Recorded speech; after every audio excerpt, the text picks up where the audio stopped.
y prime, you have the Hardy-Littlewood maximal function.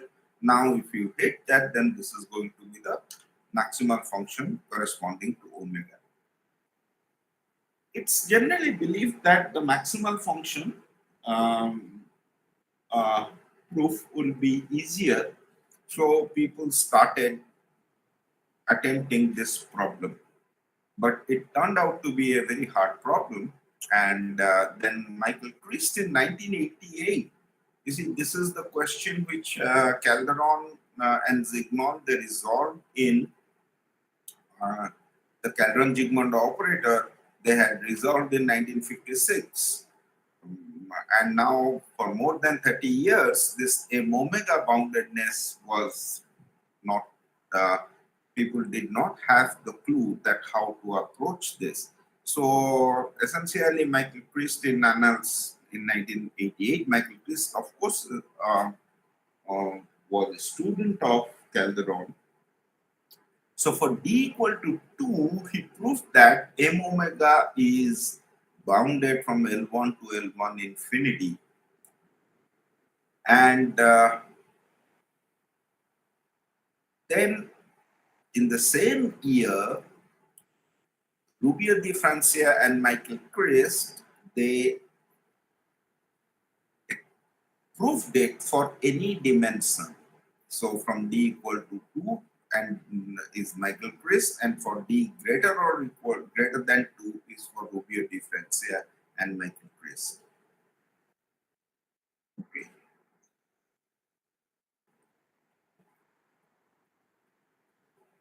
So then finally,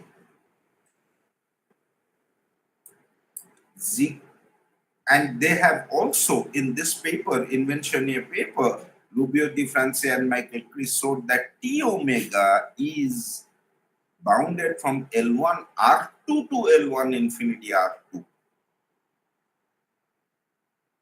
They could not push their proof for any other dimension.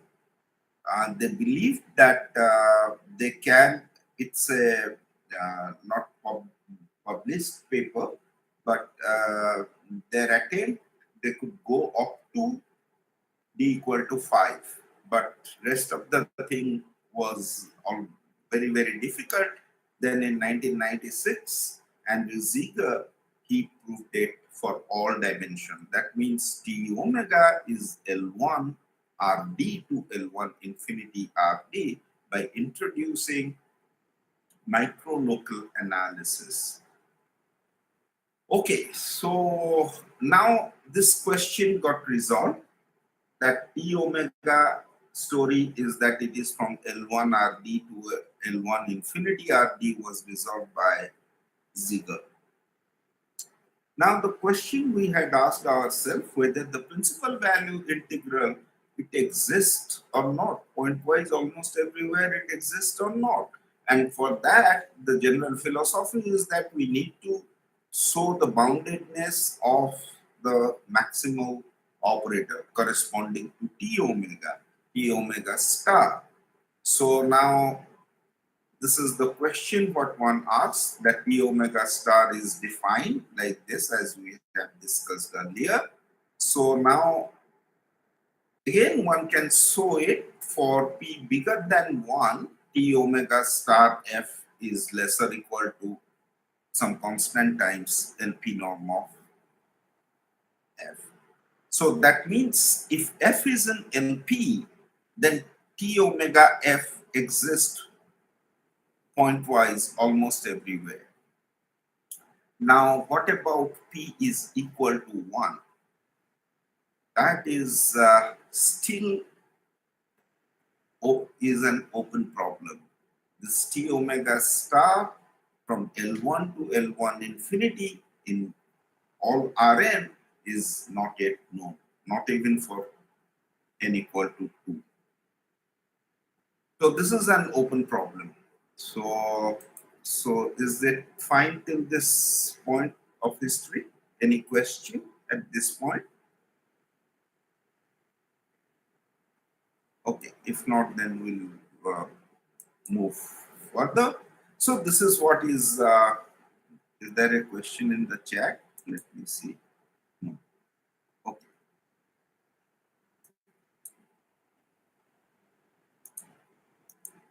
Okay. So, so in 2020, Peter Hanjik, he proved that let Q be the unit Q, means centered at 0 and with each side length to be 1, and omega is an L infinity of Sn minus of 1. The original question was asked that if omega is an L log L, and then whether T omega star is from L1 to L1 infinity. So what he had shown that if T omega, if Q is the unit Q, means it is a local result, that T omega star, then in that case will be L log L to 2 plus epsilon of Q to L1 infinity. So, which is a much smaller, it is a very restrictive condition on L1. L1 of Q definitely contain this. So, L1 norm would be going to be smaller than this norm. So, now the question comes that can we improve this? That is the question. So what do we mean by the improvement? So now is this 2 plus epsilon can be dropped? Can one say that L log L to L1 of infinity? The next question one can ask, can we take omega instead of L infinity like in the Honji case? Can we take omega to be in L log L S n minus of 1, which was original condition for omega? And then lastly, one can ask that can we replace this Q, which is a local thing, to Rn? That means can you get T omega star from L log L to Rn? And that's what is essentially our result. This is one of my PhD students' thesis, and this is Ankit Bojok and I. So the main result is that if omega is in L log L, Sn minus of 1, then T omega star is going to be L log L. We could manage to drop the 2 plus epsilon here, and we could remove this local condition to Rn, and as well as we, for Hanjik case, omega is in L infinity, but in our case it is the full space L log L Sn minus of 1. Okay, so now let's, before attempting this problem, so now how we thought of, how to improve this. So what we did is that we tried to work Hanjik's method, which is a pretty complicated one, and then and we apply this technique to T omega. So because in T omega we know that it is T omega is bounded from L1 to L1 infinity by Ziegler, but Hanjik's method was very it was unsatisfactory in the sense that it gave us only L log L 1 plus epsilon to L1 infinity. So that has to be improved by some means. But by the way, this paper of Hanjik is a very good paper, and but it doesn't kind of give us the sharp bound over here. Okay, so then what is the technique Hanjik was relying upon? Hanjik relies on double dyadic decomposition and the size of F uniformly. That means now once you have a decomposition, dyadic decomposition of F, then you break the kernel, then in each piece of the kernel you again have the breaking your function again into the dyadic decomposition. So that's what the double dyadic decomposition means, and so that was creating the problem. And what we thought of that we should take the approach of breaking the function in a different way, not just because the Calderon-Zygmunt dyadic decomposition, well, it is quite evident that this is not going to work for T omega. That is why this problem lingered for such a long period, even for T omega, and finally, which was proved by Ziegler in '96. So it is not very suitable for this operator T omega. And because of the angular part, I mean, so one need to think in a different way. So the Michael Christ and Rubio, their proof is that, you see, Calderon-Zygmunt, you keep the kernel same and then you decompose F. So in case of Michael Christ, the method what he had adopted is that you decompose both the kernel as well as the function. Then you make a suitable selection according to the size of the function along which are compatible with the small pieces of the kernel, and then you try to estimate those. So we realize that just the dyadic decomposition is not going to help us. So instead of that, we tried to adopt a different method altogether. So now this is what we did is that we first decomposed the kernel. So this is, you can think of this as the smooth partition of unity, and then we decompose this ki into small pieces by just hitting this with beta I. And now one can write in terms of this ki, T omega star is dominated by m omega f. For this, we have the boundedness from Christ and Rubio. We have taken out the part which we can handle or which has been handled before. And then this gives us discrete maximal function, discrete in terms of this I greater than k.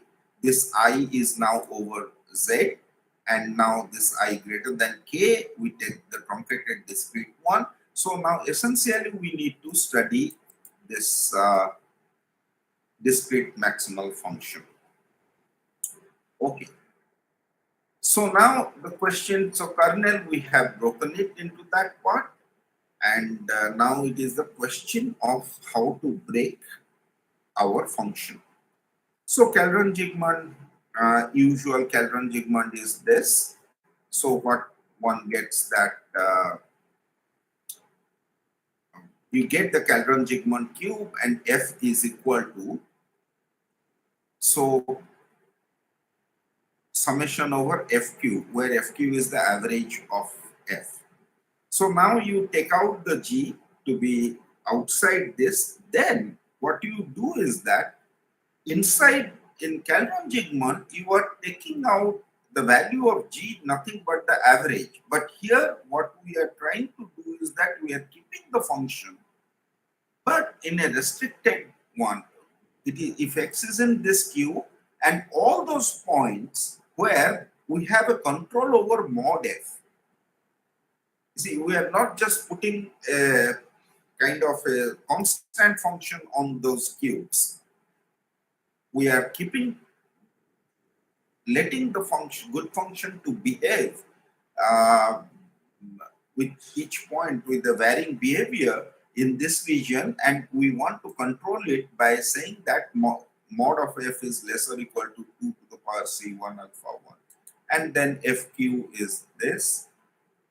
So far so good. Now with this decomposition, yeah, so we get the usual L2 bound of this even in our decomposition, and then you have this fq which has been truncated over here, this function which is a function in x, unlike just the average in the Calderon-Zygmunt cube. Here it is f restricted to Q intersection mod of F greater than 2C1 of alpha. Here we have taken this as to be less or equal to C1. So now here we do what we do is that we decompose this FQ into annulus. Now, after decomposing this Q into annulus, so for each of these small elements, first we decompose F into G plus FQ, then FQ we again decompose according to their size in the annulus, and then for each of these small pieces, as you can see, we are withholding the Calderon-Zigmund for a later stage. That means here we are applying the Calderon-Zigmund, the usual Calderon-Zigmund, which is G plus B, good function and the bad function. So then we just collect all those G and Q and we take their sum. So now that sum is also under our control and we are defining the Bn, of course, like that. And interestingly, what we see is that if we take the sum of these Fn cubes, then we have the control over the L2 norm, the desired control over the L2 norm, because there it is alpha and then the dominated by L1 norm of the original F. And B and Q are like a term, they are vanishing over the Q. And the L infinity norm over the entire sum of the small pieces of this GQ, they are also under our control. And if I add GQN plus BQN L1 norm, that also we estimated that all these are being controlled by L1 norm of F. And that is a very good sign to have the next one. So again, we have Ki, so that is also not good enough for us. Now what we need to do again is that we need to decompose this Ki further.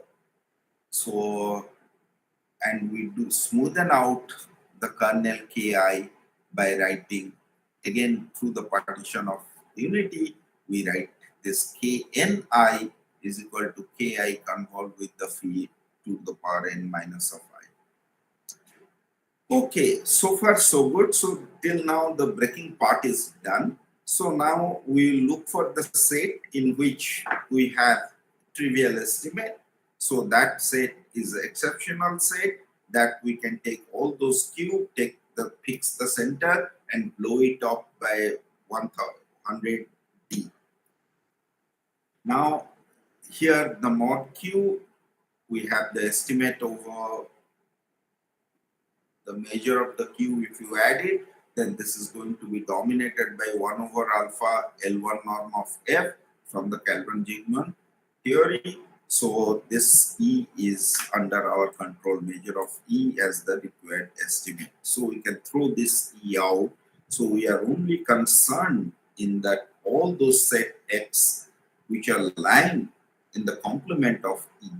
Now whether this is the distribution function of this maximal, discrete maximal function, can we estimate this? That is the core question. So now in order to estimate this, we further break this sum I greater than K, because this is before taking the supremum, this is I greater than K, and now this Ki are also being decomposed into Kin. So now this I'm adding and subtracting. So this is what I have got the four sum to be estimated, the distribution of this HK1, HK2, HK3 and HKB. This is for the bad function B. This has to be estimated. Well, I mean, the most difficult one would expect from the experience that this guy is going to create much of a problem there. So let's see. The good part whatever it is coming out, let us look at the good part estimate. Now, what we will show that for j equal to 1, 2, 3, that means wherever there is involvement of the good part, so now we are going to get the required estimate. So just what we do is that we use the Chebyshev inequality. So with the Chebyshev inequality, we have a bound of the L2 norm of this guy. So that will give us the good bound for in terms of the L1 norm of F. And so now T omega star for P bigger than 1 as the Rubio, Di Francia and Juan Di Coccia, they have proved, as I mentioned earlier, between P between 1 and 2, and that helps us to get from here to the L2 norm of G square, and which is the correct bound for this. Okay, so then for J equal to 2 and 3, we need the following lemma. So this is a kind of a lemma which essentially originated from the idea of Ziegler, and then so which we are by using this lemma we can get again the bound for HK2 and HK3. Okay, so the most notorious part is the bad part estimate. So we have the bad part, again we dominate it by two maximal functions, and we'll the first term what we are going to get is going to be little more of the Calderon-Zygmunt operator, so for us it is easier to deal. And the next part is the hardest one, and for that, what again, so this is for the Calderon-Zygmunt part, and yeah, so now for the remaining part to estimate is that this is the most critical estimate of this. So now what we do is that now we collect the bad functions according to their sign.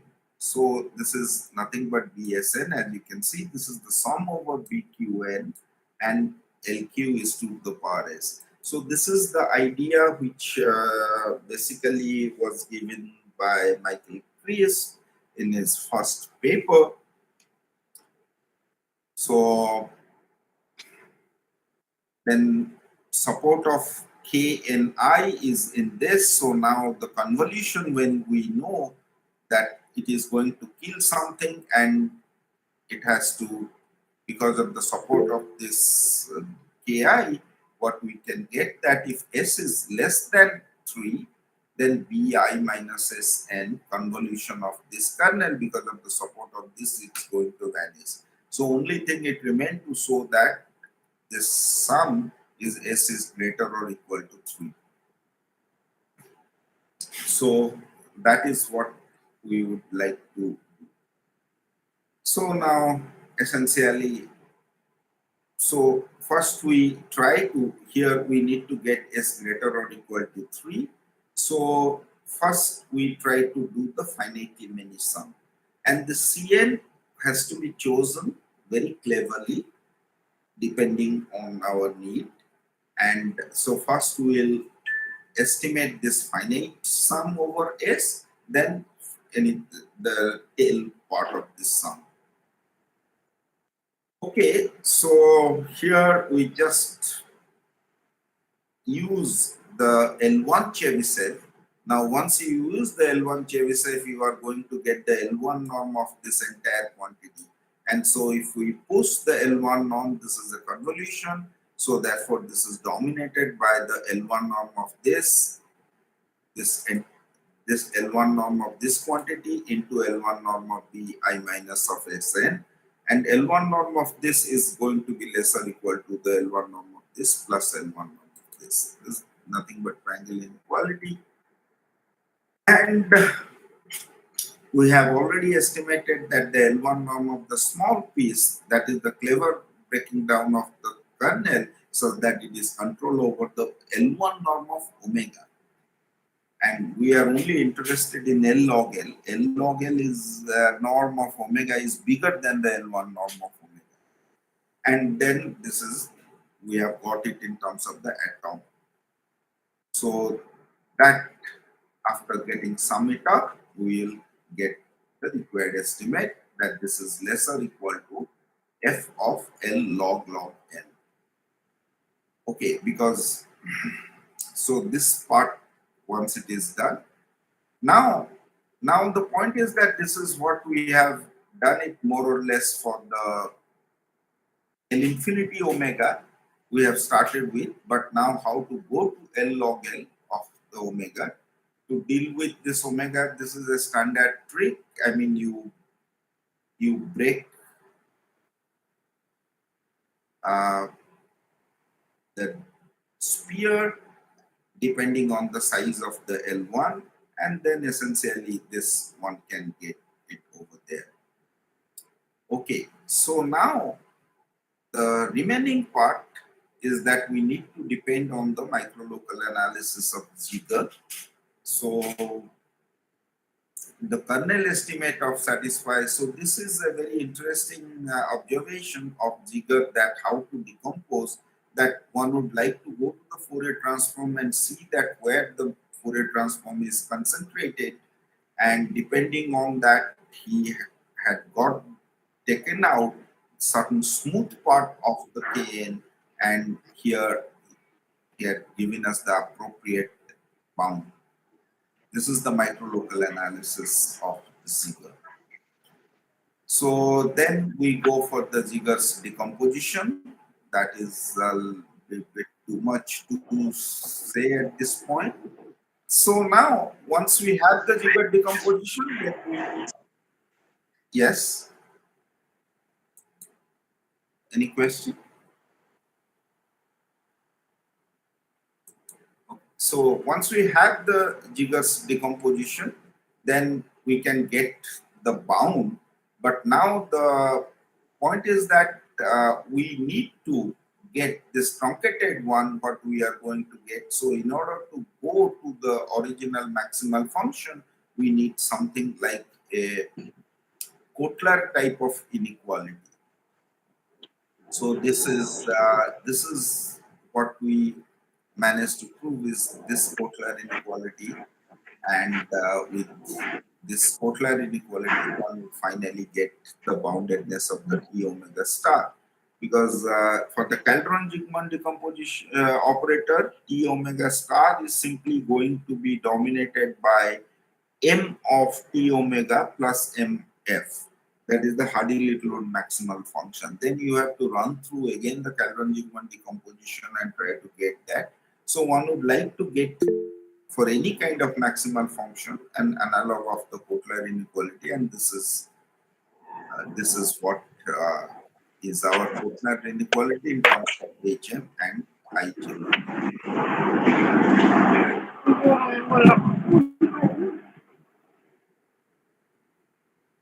So any no, okay.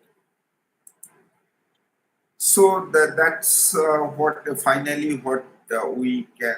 That is the best known result till yet, and it has not been improved. Um, okay, so next I will talk about the weighted inequality. So the weighted inequality again is quite old. It's first appeared in a paper of Helson and Zigo, as well as Pfefferman and Stein. Then Markov actually proved the weighted inequality for maximal function. Then Pfefferman and Koifman, they have proved the weighted inequality for Calderon-Zygmunt operator. So now let's see that what is the weight. So I will define let's say first the AP weight easier. So just look at it. If you are looking at for the first time, just think P equal to 2. Then this is nothing but the average over of W over Q, and the average over W inverse over Q. If P is equal to 2, then this is average over W. P equal to 2 means this is WP minus 1, the inverse average. You have the control over the product of the inverse average. So, and W is a kind of a positive weight, positive almost everywhere, because Wx is equal to 0 almost, I mean only the set in which Wx equal to 0 has measured 0. So now for P equal to 1, so what we replace this guy by W inverse L infinity naught of Q. So we have A1 and AP, and then the A infinity is nothing but the union of all AP weights. For all practical purpose, you can take that union of AP, P greater or equal to 1 is your set A infinity, which can be realized in this way. Okay, so the first result, as I said, was given by Fefferman and Koertman, that is the T, if W is in AP, then Calderon-Zygmunt operator T is bounded from LPW to LPW. So then Mohanty had proved that the Hardy-Littlewood maximal function is bounded from LPW to LPW if P is greater than 1, and L1W to L1 infinity W if W is in A1. So Mohanty and Wheaton, they conjecture that the dependent on the W, so this is the character what they can, what now one would ask that if norm of TF of W, LPW is less or equal to some constant times norm of F of LPW, and this, how does this constant depend on this characteristic, AP characteristic of the weight? And these are very important question for the PDE. And then they conjectured that if P is equal to 2, then this is going to be, the dependence will be linear. So this conjecture remained for a pretty long time, and then there are several paper has come up, and in that finally first it was Peter Michel prove it for Hilbert transform, and then in 2012 finally Huitinen solved this problem for any Calderon-Zygmunt operator. And then around 2016, Lerner came up with a very easy proof by developing something called a sparse technique to get the result of Huitinen in a very elementary fashion. So then this sparse technique is extremely powerful, and that utilizing sparse technique, people have tried to get the sharp dependence on the characteristics of the weight. So in that thing in the mind, so for the Calderon-Zygmunt operator from L1 to L1 infinity, this the best, so this is characteristic of A1 into log of A infinity characteristic plus 1. So basically A1 into log of A infinity characteristics. This dependence is optimal. This is the best possible, this is the best sharpest weight for A1 weight. And for A2 weight, actually it has been proved, as I said, the Lerner had proved that with the sparse technique. Now this for p equal to 1, this is the best optimum. Okay, now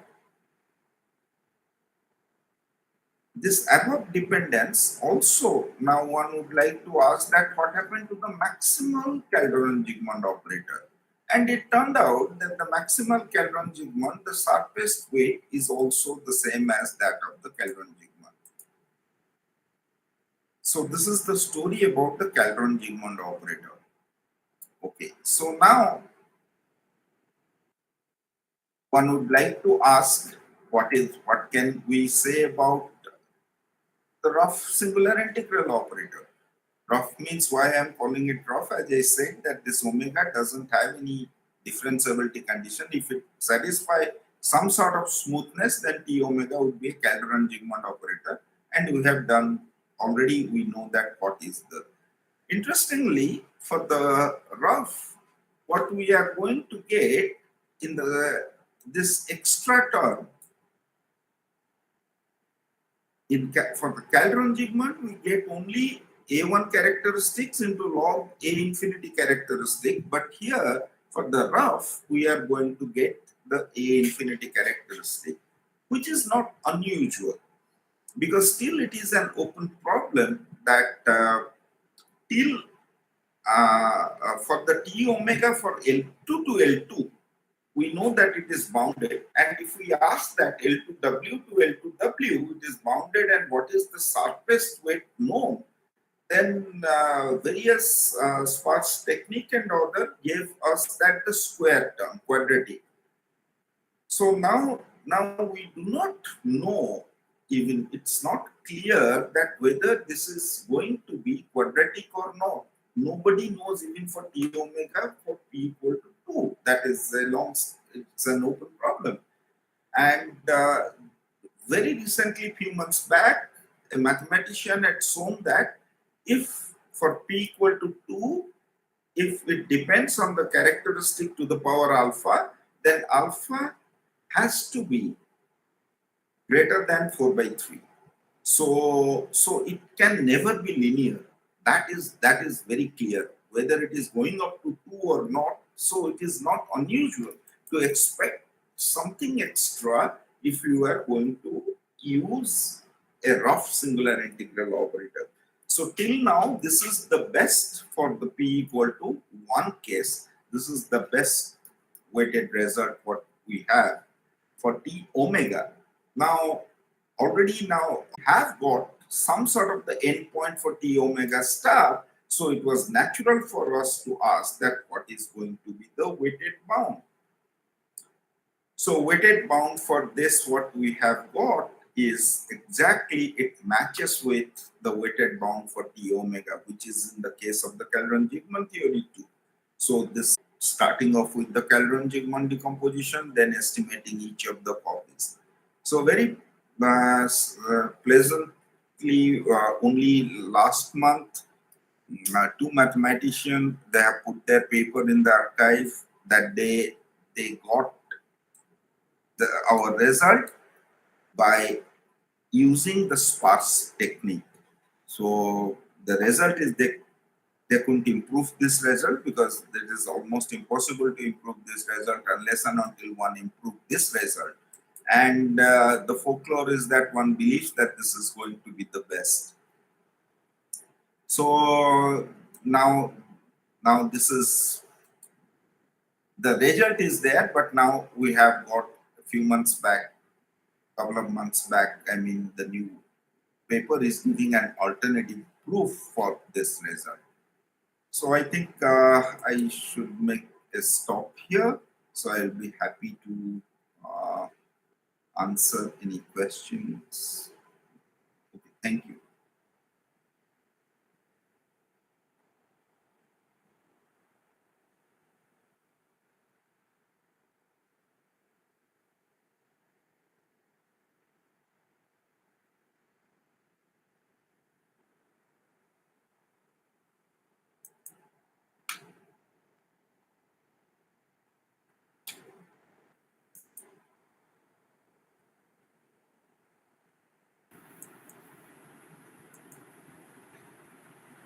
Okay, so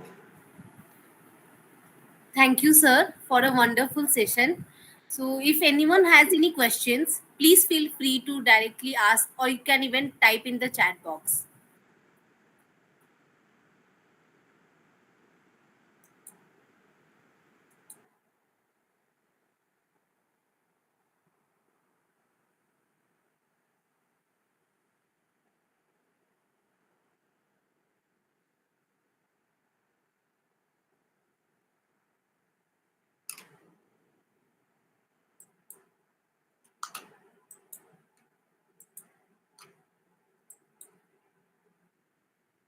so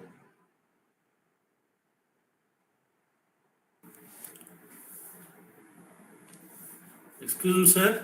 ah, So, so the students may be thinking, what may be the basic link, or some there may be some sort of link to computer science. computer science. Okay, so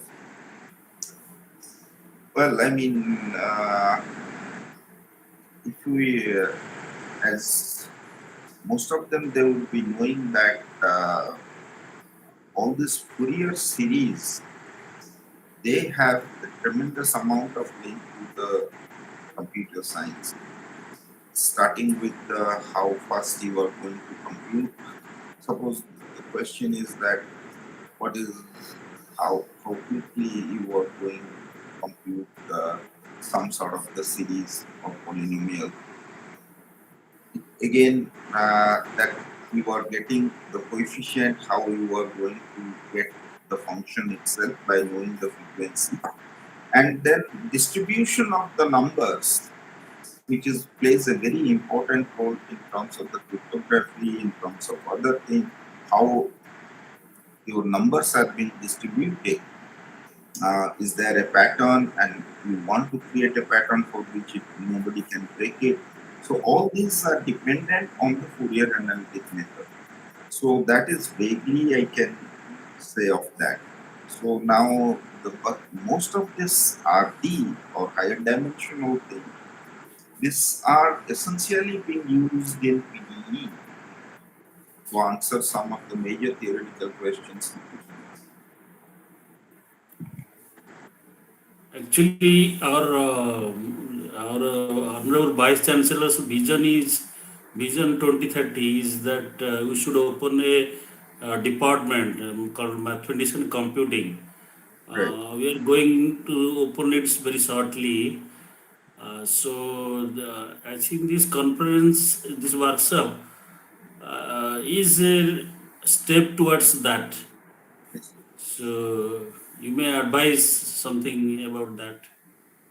Well, that we can do it any other time. I mean, right? I mean, so you can just write a mail and then you can discuss it.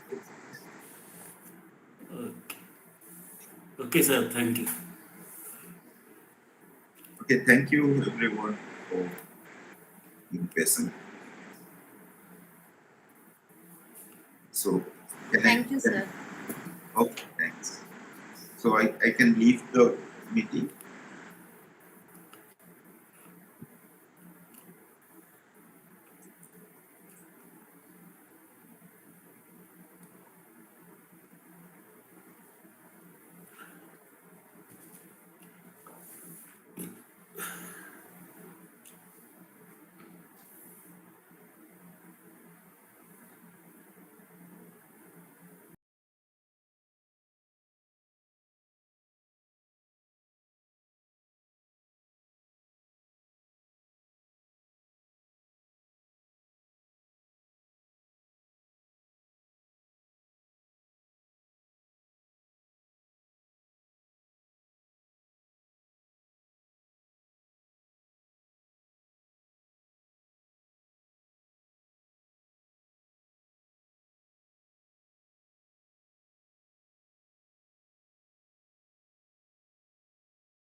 and computation illuminate the path from abstraction to achievement, enabling us to engineer a world of boundless possibilities.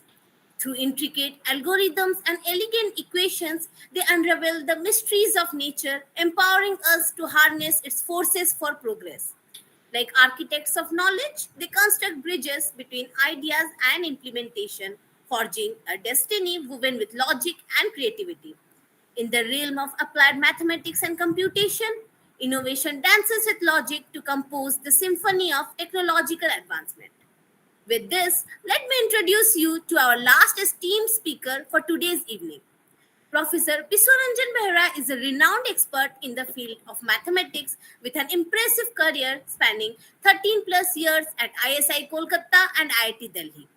His research interests include wavelength analysis and harmonic analysis. Professor Behera has made significant contributions to applied and computational harmonic analysis and applied mathematics and computation. His research and insights have not only garnered national recognition but have also truly inspired countless students alike. His commitment to excellence in teaching and research is truly commendable. Today, we are privileged to have Professor Biswaranjan Behera join us to share his insights. Please join me in giving a warm welcome to Professor Behera as he takes on the screen to enlighten us with his wisdom and expertise. Please, sir. Yeah. Thank you, Ananya, for the introduction. Shall I share the screen now?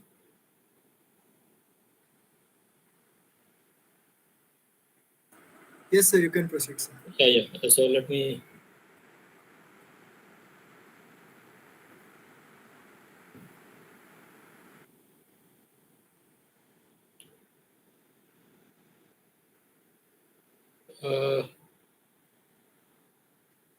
Okay, can somebody help me how to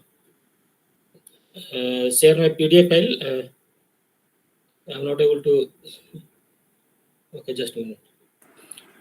I have a PDF file open here. I want to share this. How does one do that? Sir, you can. Hello, sir, am I audible? Yeah, sure. Yes, sir. Sir, you can go to the fifth option in your screen in Yeah, Google I Meet. did that, but it's not Yes, showing. Yeah, there will be an option for you to share your entire screen. You can click on that. Okay. Okay, Yeah. and after that, you can open the desired PDF you want to show. Okay, sir. So let me see. Sir, if there is any issue, you can please share it. Okay, yeah. So is it Yes, sir. visible? PDF file Yes, is sir. It visible? is out. Yeah. Is it visible? It is visible, Yeah. sir. Yeah. Sir, can you please zoom it a bit? Yeah. I'll make it full screen. Yeah. Okay, sir. Fine. You Yeah. can carry. Okay. Yeah, I'll start. So first of all, I thank the organizers for giving me this opportunity to speak to you. So this is the title of my talk: Inequalities for Maximal Operators Associated with a Family of General Sets. This is joint work with Nurul. He was doing PhD with me. Okay, so the outline of the talk is the following. So first, I'll briefly mention what the operator, Hardy-Little maximal operator on Rn is. Then I'll define the settings. Basically, we have generalized this to a more general setting and discussed about its boundedness. And also further generalization in terms of the A infinity constants, which I'll explain what this means. And some of the consequences of our main result, that is one is the endpoint Peppermint-Stein inequality, and then open property. There is a quantitative description for the open property of the something called the AP weights. I will explain all these. And finally, the last application is on sharp mixed bounds for the maximal operator. Okay. So this is very classical result. on the boundedness of the Hardy-Littlewood maximal operator. So this is defined as follows. So you take a function which is locally integrable, that is, it is integrable over every compact set in Rn. So you take the function mod f and then integrate over a ball centered at x and radius r. So I'm defining what is this function mf. So I'm defining at a point x. Okay, so you take any ball of center r and then integrate over that ball and then divide by its measure. So this quantity is called the average of mod f over this ball. So once you get the averages, then you take the supremum over all such balls. So all balls should be centered at x. If this quantity is finite, then you would call that is the maximal function of f at the point x. So this m defines an operator on f, acting on f, and it is known that, and this is quite classical. This is a classical result that this operator m is strong type pp if p is greater than 1, and it is weak type 1 1. So what this term strong type and weak type mean, I'll explain now. And this result for dimension 1 was proved by Hardy and Littlewood. So in fact they initiated this study, so that's why it is called Hardy-Littlewood maximal operator. And for higher dimension it was proved by Wiener in 1939. Okay, so we say that an operator M is of strong type PP. Basically it is bounded from LP to LP. So as you can see, this inequality says the LP norm of MF is less than equal to constant times the LP norm of F. Okay, and this constant of course doesn't depend on F. This is independent of F. Essentially this says this operator M is a bounded operator from LP to LP. And we do not have boundedness when P equal to 1. But instead of that, what is this is coming? Okay, so okay, the part of this line is not visible. How do I this? Shall I click on this hide? Okay, yeah. So weak 1 1 means the following inequality. Suppose if this inequality holds, then we say that the operator M is weak 1 1. So look at the measure of the set where MF is greater than lambda, and this set should have measure less than equal to C by lambda times the L1 norm of F. And this constant should be independent of F and lambda. So this inequality should hold for every positive lambda. Okay. Then Stein observed that instead of one second.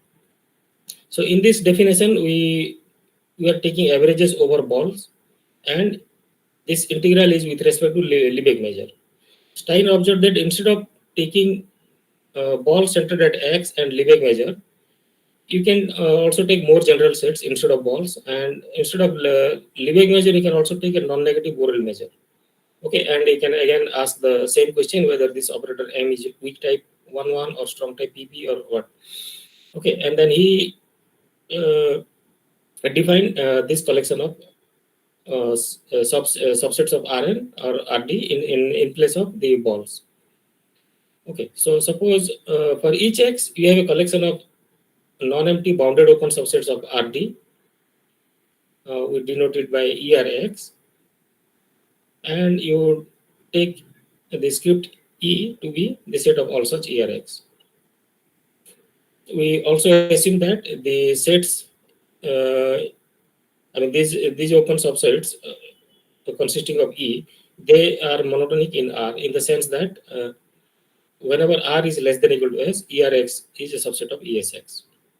Okay, and you just instead of Lebesgue measure, you take any non-negative Borel measure. And some additional conditions has to be assumed in order for the results to work.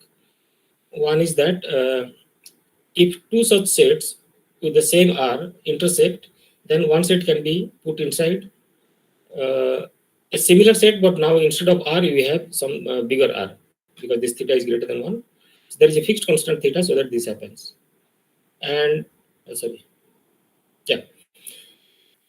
now you can compare the measure of ERX and E2RX That is, there is a fixed constant again C mu, so that the measure of E to Rx is less than or equal to this constant times measure of ERX.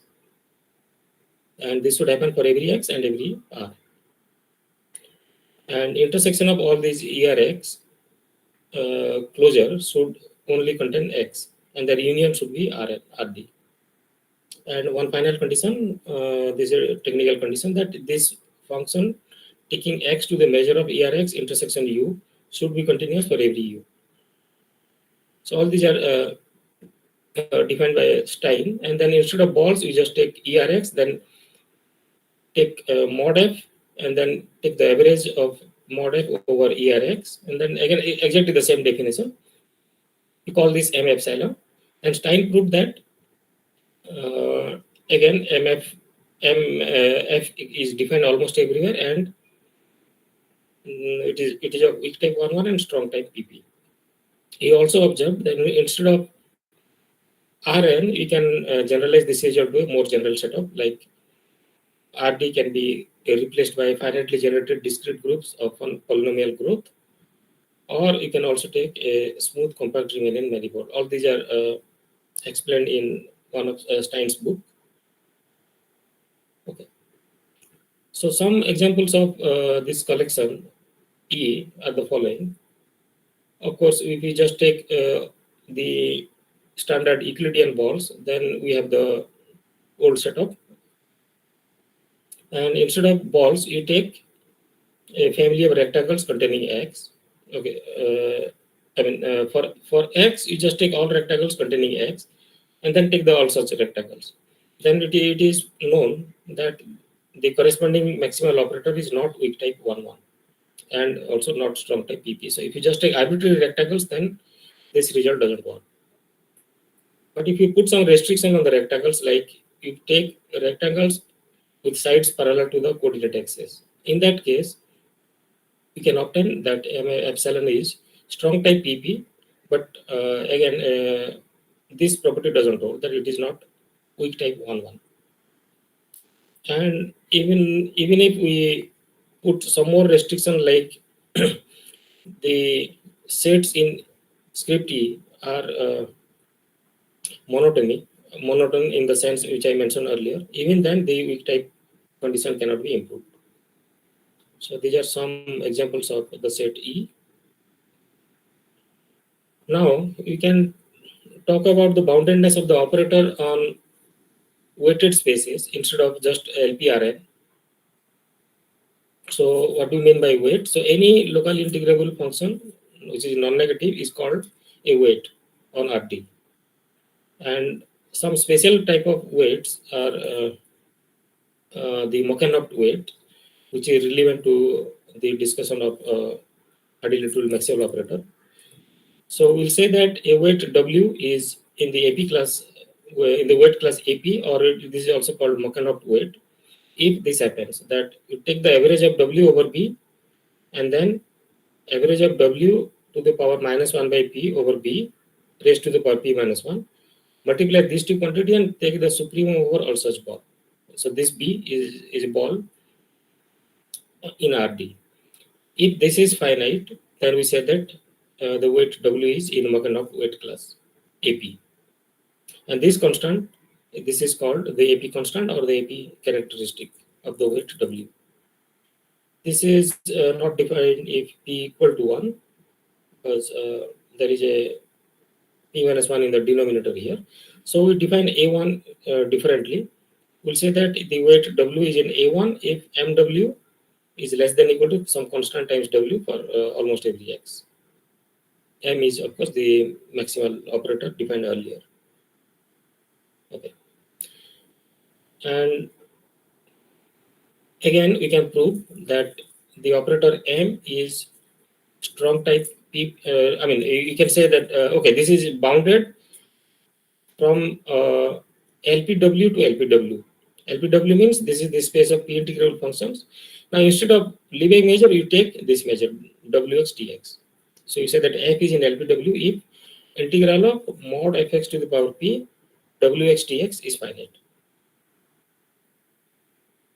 So if so, this is an operator which is bounded on LPW, and this is also in if I mean if okay LP M is bounded from LPW to LPW if and only if this W weight is in AP class.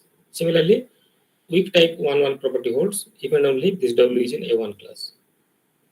So Mohanty proved this for dimension 1, and later on it was generalized to higher dimensions by Koopman and Fepperman. Okay. So far we have discussed about boundedness of this operator on Rn or LPRN or the weighted spaces on LPRN. But this can further be generalized to more general spaces, like these spaces are called spaces of homogeneous type. I'll just briefly say a few words about these spaces. So you take any topological space, and suppose you have a quasi-metric D on S. That means this is more or less satisfies the property of a metric, but instead of the triangle inequality, you have a constant here, some constant k. For example, if k is 1, then of course this is a metric, right? The usual metric we know. So instead of this triangle inequality, we have some constant appears here. Now, so any topological space S with such a function D will be called a space of homogeneous type, provided some more conditions hold. So one is you define BRX just like in a metric space. So this is a set of all y in S such that D of xy is less than R. Again, we will call this as the ball centered at X and radius R. And you take script B to be set of all such balls. Then we say that this topological space is a space of homogeneous type if we have a Borel measure mu which satisfies something called the doubling condition. That means I mentioned about this condition earlier in Rn also. So we take the ball centered at X with radius 2R and the same center but with radius R. Then these two are related by this. The measure of this bigger ball is less than or equal to some constant times measure of the ball of radius R. And again, this constant C should not depend on X or R. This is independent. Okay. For example, you can take the usual Euclidean space Rn or Rd with the standard metric we know and the Liebig measure. Or instead of taking the standard metric, you take some constants A1, A2, AD and take xj minus yj to the power aj. And this I define to be dxi. Then this is also a same measure. So basically I'm changing the metric. Even okay, this again forms a space of homogeneous type. On the interval 0, 1, you take the Liebig measure and you define the quasimetric dxy to be the length of the smallest dyadic interval containing x and y. Dyadic intervals are of the form k by 2 to the power j to k plus 1 by 2 to the power j. So these are the dyadic intervals. So okay, and also if you take the surface of the unit sphere and mu is the Liebig measure and dxy is mod xy. These are some of the examples of a space of homogeneous type, and also all local fields are also spaces of this type. Okay. So once we have space of homogeneous type, we can define, because we have balls, and we can also define AP weights exactly in the same way as we did for Rn. Okay, then we can talk about the Hadley-Little maximal operator on these spaces. So in fact, Calderon proved that in a space of homogeneous type, the result of Mohanty, Koopman, and Fepperman, that is the weighted results, these also hold, provided we assume one more condition, that is this function taking R to measure of BRX, this is continuous for each x. Okay. So another problem concerning this operator M, we know that this M is bounded from LP W to LPW. That means this is the operator norm. This is less than equal to some constant that we know. But if I want to quantize this operator norm, that means I want to find whether this can be made less than equal to some constant times the AP constant of W to the power some function alpha p. Okay, is it possible?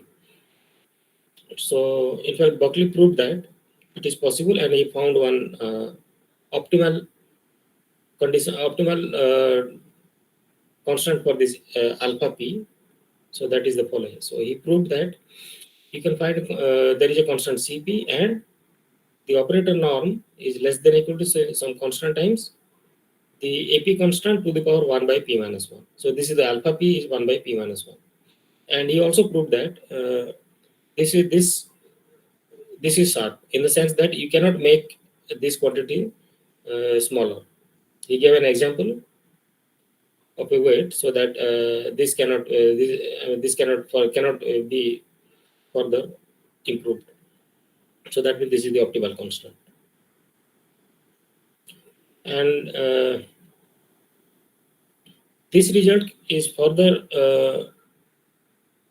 improved in the sense that in a space of homogeneous type, Hitonen, Perez, and Rela, they proved that this operator norm of the Hardy-Littlewood maximal operator can be obtained, can be made less than equal to some constant times this thing. The AP constant of W and the A infinity constant of its dual weight sigma whole thing to the power 1 by p. And this is easily seen that this quantity on the right hand side is less than equal to this, which was obtained in Buckley's result, which I mentioned in the earlier page. For example, you can see this. So this is the AP constant to the power 1 by p minus 1.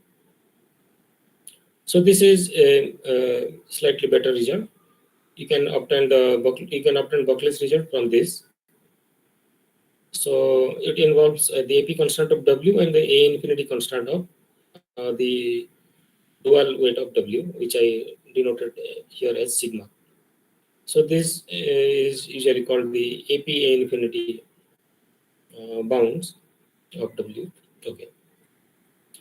One problem here is that this result, anyway, they proved it for a space of homogeneous type. Okay, and that's therefore the corresponding maximal operator is defined in terms of the walls obtained from the quasimetry. But there are many important families of measurable sets which arise in many different problems considered in harmonic analysis and partial differential equations, and those do not come from any quasimetry. Okay, so for example, I'll give just two explicit examples. One example was considered by these two mathematicians, Caffarelli and Gutierrez. They were studying the solution of Monge-Ampere equation. Okay, and they obtained one family of this type. Okay, obtained from some convex smooth function. So they have explained these things in their paper. And this set is these sets are not obtained from any quasimetry. So we cannot apply the previous result to such. If I define the maximal operator taking these as the balls replacement for the balls, then we cannot apply the previous result to this situation. Similar, okay, this is another situation, and this problem was considered by Carberry, these people, and it arised in the LP estimate for the maximal operator and Hilbert transform associated with convex curves. Here again, the balls are replaced by sets of this type. Okay, and again, these examples are, these are not obtained from any quasimetry. So there are several such examples involved in consideration of several important problems in harmonic analysis. So a natural question is the following. So suppose somehow we have a collection of measurable sets which are not associated with any quasimetry, and we define the maximal operator and the AP weights. AP weights can be defined. Instead of balls, you can just take the sets in these families. So then we ask the question, first of all, whether we can prove that those are bounded from LP weight, LPW to LPW, and if so, then can we get results of Buckley's type, and also can we improve Buckley's result just like it was done in the space of homogeneous type. So this is the problem we have considered. So our first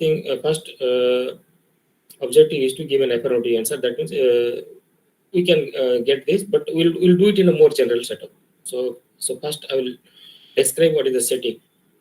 So this is the setting we'll be working on, and this will be done in any arbitrary topological space, but of course satisfying certain properties. So you take X to be any topological space, and you have a non-negative Borel measure on X. And instead of balls, again, of course, there is no concept of ball here. So for each X and R positive, we take a collection of sets ERX, which are bounded and open subset. This contains X, and it takes E to be the set of all such ERX.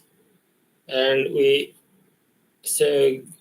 assume certain properties for this. These are more or less similar to the conditions imposed by Stein, which I mentioned in the beginning. So this union of ERX should be whole of X, and the intersection should contain only X. I mean intersection of ERX. So X is fixed here. So this should contain only X. And again, they are monotonic in this sense. And there is this doubling condition is satisfied by the measure mu. This is more important. This is an important condition. This I also mentioned in the space of homogeneous type also. So E2RX measure of this set is less than equal to constant times measure of ERX. Further, we assume a few more conditions that X going to the measure of ERX intersection U is continuous. This was again imposed by Stein. So this is needed again. And if ERX and ERY they intersect, so then again ERX can be put inside E theta RY. Similarly, ERY can be put inside E theta RX. One final condition is that R going to mu ERX should be continuous for each X. So under these conditions, we can define the maximal operator associated with these families of general sets. Exactly in the same way as we did for Rn, take the average of mod F over ER. So that is integrate over ER and then take the divide by the measure and then take the supreme over all such ERX. Similarly, we can define Mohanty weights. So we say that W belongs to the weight class APE if this is finite, this supremum is finite. We also define A infinity constant to be the following. Integrate the maximal function of W times the characteristic function of E, okay, and integrate over E. Then divide by the measure of E and then take the supreme over all such E. But W of E is the quantity which is the integral of W over E. So, for example, if E is the set of all balls, or if you take the cubes with sides parallel to the coordinate axis and mu is the Lebesgue measure, then these are the standard Mohanty weights, and this is the standard Hardy-Littlewood maximal operator. So basically, this is generalization of those things in a topological space. Okay. It was proved by Ding, Lee, and Lin in 2004 that if you define the APA classes as I did in the last slide, then this operator, this maximal operator ME is bounded on LPW.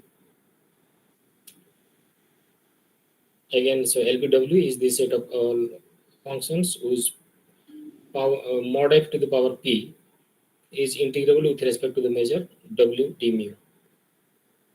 Okay. So we are interested in getting mixed AP A infinity bounds for ME. This is the generalization of Buckley's result, improvement for the Buckley's result.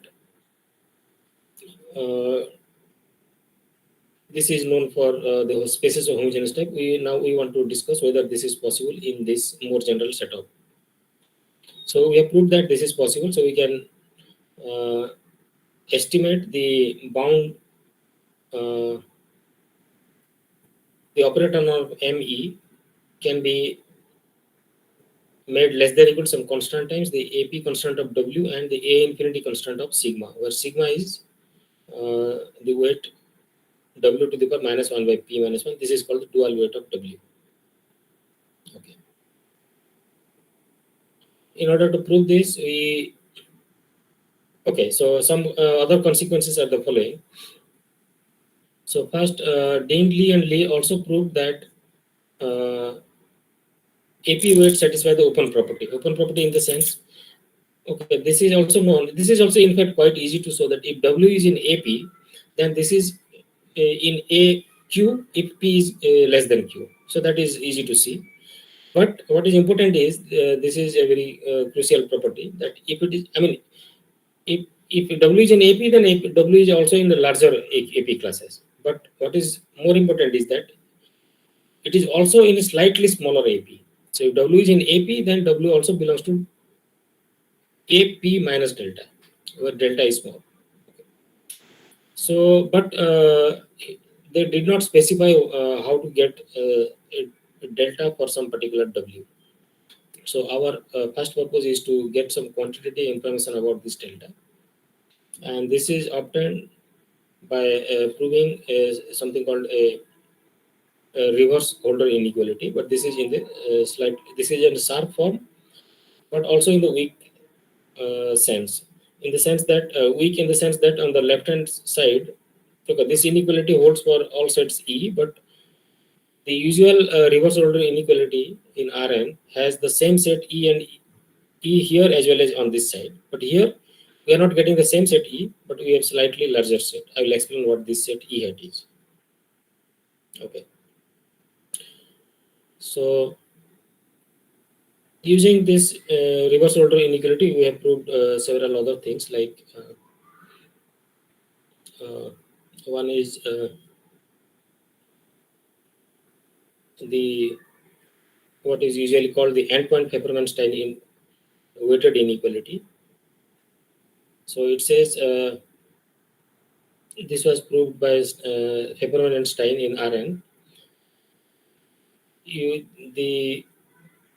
take the set where MF is greater than lambda and take the W of this set. That means integrate W over this set.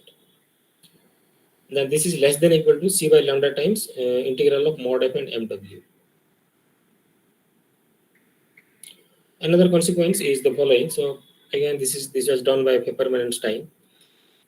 Now you take a sequence of functions f1, f2, f3, and so on, and you just define the maximal function of this sequence to be maximal function in the coordinate wise. So m of f is m of f1, m of f2, and so on. You also define the f. So here f of x will be coordinate wise f1x, f2x, and so on. So this is again a sequence.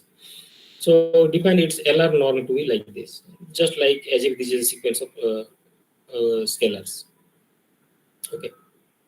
Peppermint-Stein proved that the LP norm of MF obtained in this way. This again, this is kind of a PP inequality, strong PP, and also this is weak one. So these are vector valued maximal inequality. Okay, there are several proofs of this theorem available in the literature. I will specify two approach. One is the original proof by Peppermint-Stein. So their strategy was the following. So they first proved it for dyadic maximal operator. In dyadic maximal operator means instead of taking all, for example, in R, instead of taking all intervals, you take only dyadic intervals. So that, okay, yes. So they first proved it for dyadic maximal operator, and used a pointwise inequality which associates this radix operator with certain truncated maximal operators. Then used monodromy convergence theorem to prove the result for the full maximal operator. Another approach is in the book by Garcia Cuerva and Rubia de Francia. They used the concept of dyadic cubes, and also their one crucial thing they used is that the Lebesgue measure is irregular. So in our situation, we do not have the concept of cubes or even dyadic cubes. Okay, so we have, instead of cubes, we can take the balls, but not balls. So the sets ERX, but there is no concept of dyadic cubes. Or also we are not using. We are assuming that the measure is regular. So we are taking just any arbitrary positive Borel measure.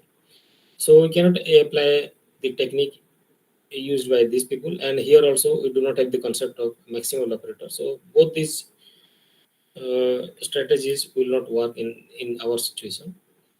So to prove the results in our situation, we have proved a covering lemma and use this. This is the alternative strategy we followed. So you take any. Remember that ERX is the whole collection. So take some arbitrary family from this ERX, indexed by some set lambda here. Suppose the union of all these sets have a finite measure. Then out of this arbitrary family, you can find a countable subfamily which are disjoint, so that any such ER alpha here can be put inside one of these, but one not exactly one of these, but in some enlargement of these sets. Okay, so such things are called covering lemma. So you can still cover the whole thing here. Okay, so we have initially we have some arbitrary family. So out of this arbitrary family, we can find a disjoint countable subfamily, so that each element here in the original family can be put inside and dilation of one of these sets here. Okay, this is quite useful. In fact, we have used this to prove several things. So first application is the Fefferman-Stein weighted inequality. So we observe that this also holds in the general setup. Second one is the vector valued maximal inequality. This also holds. So exactly in the same way. So if I have a sequence of measurable functions on X, then ME defined on this sequence that satisfies the strong PP inequality and also the weak 1-1 inequality.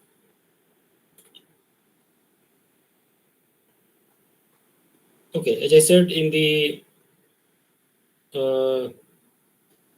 paper by Ding, Lin, and Lin, so they proved that the AP weights satisfy the open property, but we have given a quantitative proof for this thing.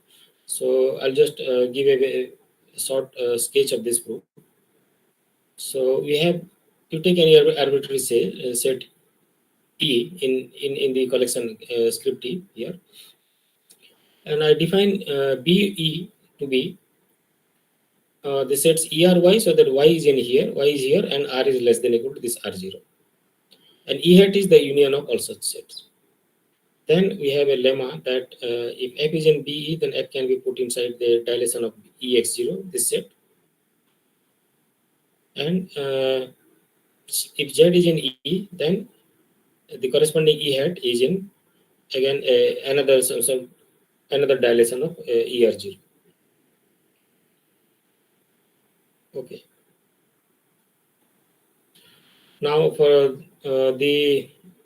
as I said, if W is in AP, then it is not, I mean, it can be shown that W is also in a slightly smaller AP minus delta. So we are here in this result, we have quantified this delta. So this is obtained in the following way. So sigma is the dual weight and put, so this is delta. Delta is, P is given here. So delta is P minus 1 divided by R sigma dash. So R sigma is this quantity and dash is the P dash means 1 by P plus 1 by P prime equal to 1. So that means, so that dash, so R sigma dash satisfies 1 by R sigma plus 1 by R sigma dash equal to 1. So this is greater than 1, so this is also greater than 1. Okay. So we also have, so W is in AP minus 1, then AP constant can also be estimated in the following way. This AP minus delta constant of W is estimated in the following way in terms of the AP constant of W. So I'll give a very brief sketch. So we have defined W to be this. Then minor manipulation says that this R sigma can be written like this. We have to show that the AP minus delta constant of W satisfies something. So we have to estimate this thing. By definition, that is this quantity multiplied with the average of W over E. So this is estimated. We can use the previous lemmas to, that is the weak reverse order inequality, to estimate this. So I'll not go into details of these things. And then another crucial thing we'll use is the doubling property of mu to estimate. We have to show that supremum of all these things is finite. So this was done in the previous page. Then you can use the doubling property to get an estimate like this. So this will be true for all sets E, and then this quantity is independent of E now. So the supremum is also less than equal to this. And for the sharp mixed bound for the maximal operator, this was the main result which I mentioned in the beginning. So take an F in the LPW and truncate it here. So at T, then this is obvious. Then that the M epsilon greater than 2T is contained in this set. Then we write the LP norm of MEF. This is a standard equality, and then use this. Okay, so we first estimate this, and then because the open property says that if W is in AP, then it is in AP minus delta, or delta is given like this, and then use these things to get some estimates for the LP norm of ME. So I'll not we'll just skip this. And after doing some computation, then we'll get we'll obtain this, and this is the constant. This is some constant, and then so the LP norm of ME is obtained in terms of the AP constant of W and the A infinity constant of sigma. So this is the improvement of the Buckley's theorem, which I mentioned. So yeah, so that is all. So these are some of the references. This is the book which I mentioned by Garcia Cuerva and Rubio Differencia, and the Stein's book which I mentioned earlier, where he mentioned that instead of balls and Lebesgue measure, you can use a general sets. This is the Buckley's original paper, and the first one and third one, these are some sets, some general sets which are not obtained from space of homogeneous types are given. This is Calderon's paper where he proved the boundedness of maximal operator on space of homogeneous types. And yeah, so here the APA infinity constant was given. Okay, yeah, that's all.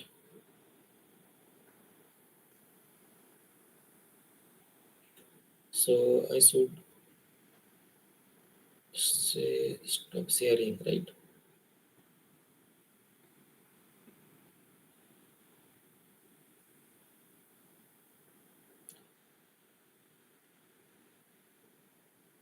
Yeah, Mahendra. So if there are any questions, you can.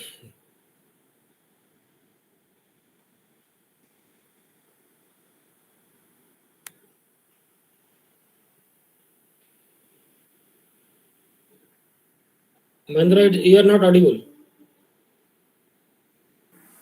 Yeah, our students may not ask any question. Okay. I have a question actually. Yeah, sure. So I found this type of words in function spaces. Yeah. Is it right? Function spaces, right? Hmm. There's this Christian sense work, they say reach basis. Or For maximal operators or the no, spaces of homogeneous type. Yes, sir. yeah, only functions. These different kinds of L half space, L PQ space. Yeah. Hmm.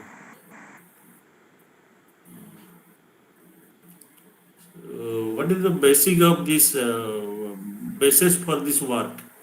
Basic mathematics and No, basis. Why one does these things or what? What are we asking? basic. One can suppose one has to pursue research in this field. Okay. Hmm. So what he has to read? Yeah. So for weighted inequalities, there is the book by Garcia Cuerva and Rubio Differencia, which I mentioned. So that is a standard reference for weighted inequalities. And for function spaces, This is in some integral operators you have mentioned. You have mentioned. okay, this Times book which I mentioned in the references, that is a good source of information. One can go through that. So that he has discussed in details about maximal operators and so on. And weighted inequalities on weighted spaces also, this Garcia Cuerva's book, that is very good. Stein's book is very fundamental, I think. Yeah. Stein. Okay. Thank you. Yeah, I finished early, but okay. Thank you for accepting the invitation. Yeah. Thank you. Okay, so I'm leaving the meeting.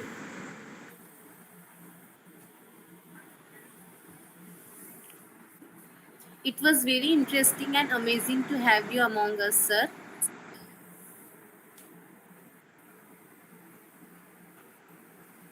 With this, we have come to the end of our second day of the 5 days workshop program. Thank you everyone for your patience and kind support to make today's event successful. Hope to see you all in tomorrow's session.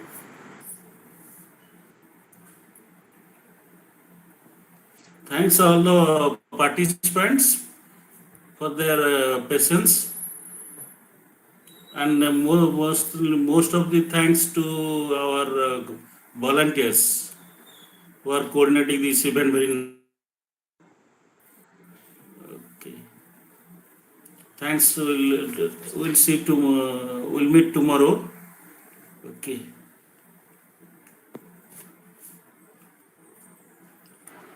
Thank you, sir.